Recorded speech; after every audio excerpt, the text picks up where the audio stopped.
Құлпытастағы жазу. Авторы Мықтыбек Орастайұлы. Бір досым бар. Машинасымен ауыл аралап жүргенін үйде отырып-ақ білемін. Оның машинасының сигналы ерекше. Басқалардікіндей бажылдамайды, қиқылдамайды. Үздіксіз созылып шығатын үйреншікті сигналдың орнына әлде бір әуен ойнап жатады. Ол сигналды да әлде неше рет ауыстырады. Жасы 40-қа келсе де бала секілді. Баяғыдан қалған ескі Жигулиі бар. Ол секілді көлігін ешкімде сәндей алмайтын шығар. Жаңалайды да жатады. Соңғы үлгідегі музыка ойнатқышты әуелі соның машинасынан көреміз. Кино көрсете беретін мониторды бірінші болып ауылда сол орнатқан болар. Машинасына мінсең, фильмдерді де тамашалай бересің. Бір жері сықырлап, сыр берсе болды, ұстаға шабады. Машинамның бір жері бұзылса, жаным жай таппайды. Жөндеткенше асығамын, дейді өзі де. Машинасына деген махаббаты ерекше. Баласына жаны ашығандай машинасының жайын кәдімгідей уайымдайды да жүреді. Солайша ерекше мәпелеп күткен соң ба, зауыттан шыққанына 20 жыл болған машинаға ұқсамайды. Ішіне мінсең, сықыр еткен дыбыс жоқ. Мотордың да дауысы тап-таза. Жап-жаңа машиналар секілді жүрісі де жайлы. Әуесін келеді. Мен мұның екінші әйелімін. Бірінші әйелі машина ғой, машинасының жағдайын менен артық жасайды, дейді әйелі кейде мұнысын жақтырмай. Көлігін жаңалауды ойға да алмайды. Өлгенше өзімен бірге болады. Ұсталар мен запчастар аман болсын, дейді де жүре береді. Әйтпесе ауылда мұндай ескінің көзі саналатын Жигулилер сирек ақ. Сол досым бір күні мені үйіне шақырды. Құр бара салмай шақыру себебін сұрадым. Келе берсеші, әңгімелесейік. Сенімен шүйіркелеспегелі де көп болыпты. Яғни ешқандай туған күн емес, басқа емес, жай менімен жүздескісі келіп шақырып отырған секілді. Шақырған жерден қалма деген әйелімді ертіп жетіп бардым. Былбыратып, ет асып қойған екен. Ерекше дайындалған сияқты. Көп отырдық. Түннің бір уағы болғанша мені жібермеді. Өмір қысқа, өтеді де кетеді. Ертең бір-бірімізді таппай сан соғып өкініп қалармыз. Осылай сұхбаттасып, жеп бас қосып уақыт өткізгенге не жетсін, деді досым. Мұндай әңгімені айта бермеуші еді, өмірдің бір күні зыр етіп өте шығатынын білсем де, мына сөздер мені селт еткізе алмады. Мұндай сөздерді көп оқи беріп, етім өліп, құлағым үйреніп кетсе, қайтем? Таза ауа жұтып, қайтайық деп тысқа шықтық. Қыс қақап тұр. Қысы жылы келетін түстікте де биыл бұл мезгіл ерекше ашулы. Бұлайша тістеп алатын аязды сирек көреміз. Жер қап-қара, әйтпесе. Қара суық, бұдан қар жауғаны жақсы еді, дейміз. Онымен біз күткен қар жауа қоймайды да. Тілегіміз орындалмайды. Тыста да біраз әңгімелестік. Темекі тұтаттық. Аузымыздан көк түтін будақтап, қысқы таза саф ауаны бүлдіріп, ластай бастады. Кеше түс көрдім, деді досым сыртқа шыққан соң. Айтсам қорқасың. Мен елең ете қалдым. Даусының әуезіне қарасам, әлде бір қорқынышты бірдеңені баяндағалы жатқан сияқты. Ерекше түс болмаса маған айтпас еді ғой, дейді бір ойым. Не болса да естуге асықтым. Түнде түс жормайды дейме, айтпайды дейме, сондай бір ырым бар ғой, сонда да айтайын. Түсімде бейіттерді аралап жүр екенмін. Бір кезде басқа емес, өз бейітімді көріппін.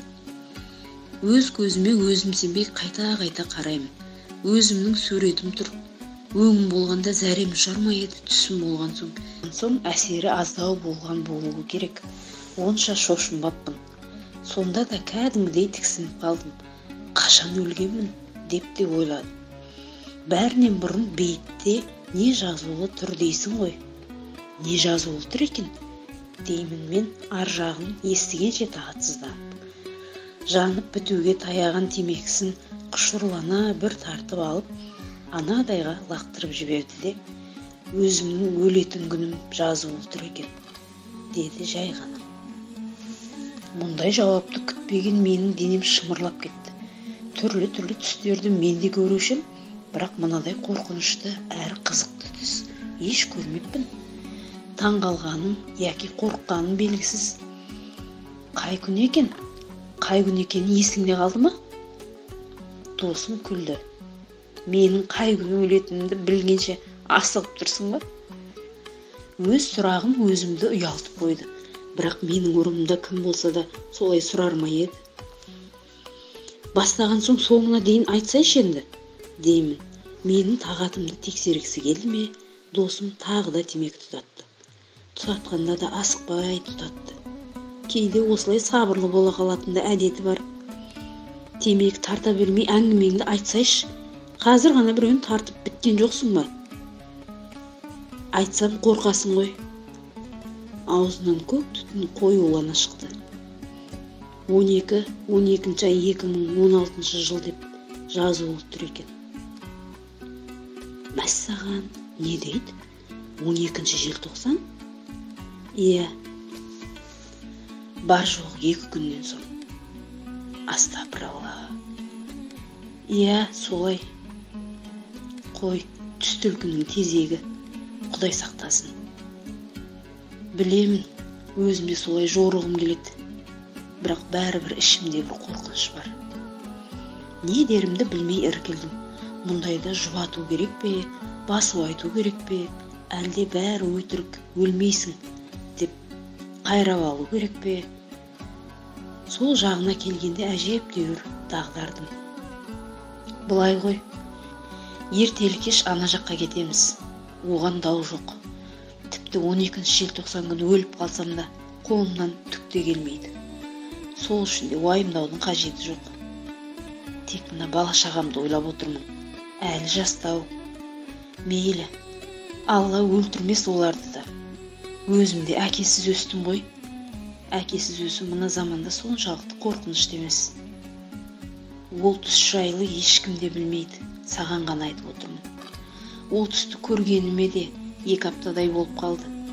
Қорқынышты ойлармен алыса беріп, оған да бой үйретіп алдым. Үйге шақырған себебім сол. Шынымен 2 күннен соң олай бұлай болып кетемін бе, армансыз сырласып қалайын деген ой еді. Жет шелпек тараттың ба? Аузыма түскен сөз осы болды. Шыннан ажал келсе, жет шелпектің де арашашы бола алмайтынын білемін әрине. Тараттым. Бір мал сойып Құран оқытпадың ба? Ой, қойшы. Мына аязда жұртты әбіріштіп не қылам? 12 желтоқсаннан аман өтсем ғана бір малды сойып қан шығарам. Ол жерден кетіп, үйге жеткенше досымның қорқынышты түсін ойлаумен болдым. Адамның ойы өзіне дұшпан ғой. Сенің ырқыңа көнбей біраз жерге барып қалады. Досым 2 күннен кейін расымен де ары қарай ойлауға да қорқамын. Бір жағынан оның жігерінің мықтылығына қайран болдым. Қалай жүнжіп кетпей, сыр бермей жүр, өлімнен де қорықпайтын батыр екенін өмір бойы байқамай енді ғана білген секілдімін. Ертеректегі бір жайт есіме түсті. Бір жолы қаладан машинаға 2 адам мінгесіп, қаладан ауылға беттедік. Жетісайдың пробкалары да еш қаланыкінен кем емес, аттап бастырмайды. Біздің ауылға қарай бет алатын үлкен жолға ілініп кете алмай тұр едік. Балашамын деп біреу тұсымыздан өте берді. Менің өзіне ту сыртынан қарағанымды сезе қалды ма, дереу маған бұрылды да: "Інішек, балаштырып болашағың жайлы білгің келе ме?" деді. Мен үндемей отыра бердім. Шопыр жігіт маған: "Балаштырмайсың ба? Бәрін біліп жүресің", деп күлді. "Құрысын", дедім. "Өлмесем онсыз да білемін ғой не болады." Әлгі көріпкел жанымызда әлі тұр екен. Қызық адам екен. Ауылға кетіп бара жатқан жерінен көліктен түсе қалып балаштырады деп ойлап тұрмын. Дұрыс, есің болса жолама ондайларға, деді шопыр. Осы кезде ауылға қарай жүретін даңғылға да іліндік ау. Жол қысқарсын деді ме, әлде бағанағы балшының көріп кей нәрселер есіне түсті ме, шопыр әңгіме бастады. Менің анам жастау кезінде бал аштырыпты. Балшы анамның алақанына қарап отырып, жақында жаңа қонысқа көшесіңдер. Балаңыз қатты ауырады. Алдыңызда 3 қатер бар. Солардан аман өтсеңіз, 76 жасыңызда қайтыс боласыз, депті. Балгер айтса айтқандай, біздің отбасы жаңадан ашылған совхоздың бөлімшелеріне салынған жаңа үйге көшіп өтеді. Балаңыз ауырады дегені де тура шығыпты. Сосын ба, сол балшының айтқанының бәрі болады деп сеніп жүрді. Содан анам 75 жасқа толғаннан бастап еш нәрсеге қызықпай қалды.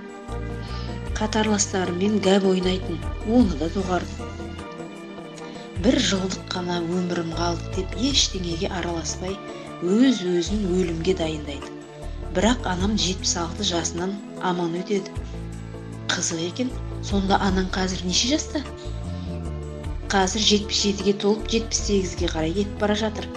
Баяғы балшының бар айтқаны келді де, тек өлетін жасын ғана дәл таппаған екен. Қазір анам бізге балшыға бармаңдар, деп айтады да отырады, деп шопыр әңгімесін аяқтады.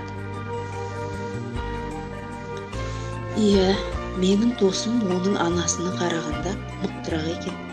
Әйтпесе өлетінін білген адам солайша сырт көзге түк білдірмей, жайдары болып жүре ала ма? Жастыққа бас қойғанда да көзіме биіктерді аралап, өз құлпытасына өзі қарап жүрген досым елестей береді. Бері кел, міне қарасайшы, дегендей болады. Мені жанына шақырып алып, әлде бір құлпытасты нұсқайды. Соның бейіті, суреті, өлетін күні өзі айтқандай тұп-тура. Қазір деп қолына әлде бір үшкір затты алады да, өлетін күні жазулы тұрған жерді қырнай бастайды. Әй, не істеп жатырсың? Деймін түсінбей. Өлетін күнімді өзгертемін. Қарап тұрмай мен де оған көмектесе бастадым. Біз қырнаған сайын цифрлары құрғыр бұрынғыдан да жалтылдап, айқын көріне бастады. Қырнап жатырмыз. Жүйкеге тиетін қышырлаған дауыс құлағымызды жауыр қылса да тоқтамадық. Өшіре алмай әбден сілеледік. Қолым талып кетті, деп досым отыра кетті. Менің де қолым талып кетіп, қолымдағы үшкір затты тастай салдым. Неге өшпейді бұл? Деп досым жыламсырады. Мен де жыламсырадым. Дәп бір досымның тағдыры бір сол жазуға байланып қалғандай. Тағдырдың жазуын өзгерте алмайсың, деген дауыстан селк еттім. Жан-жағыма қарадым. Досымнан басқа ешкім жоқ. Ғайыптан естілген құдіретті дауыс тағы қайталады. Отырған орнымнан атып тұрдым. Орнымнан емес, жатқан орнымнан атып тұрыппын.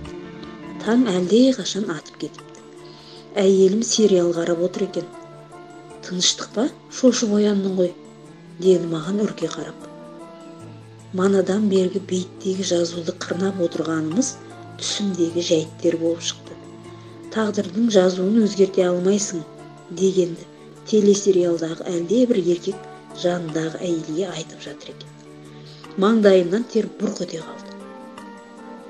Менің оятқан дауыс түсімде емес, өңімде айтылып жатқан. Қарасаңызшы.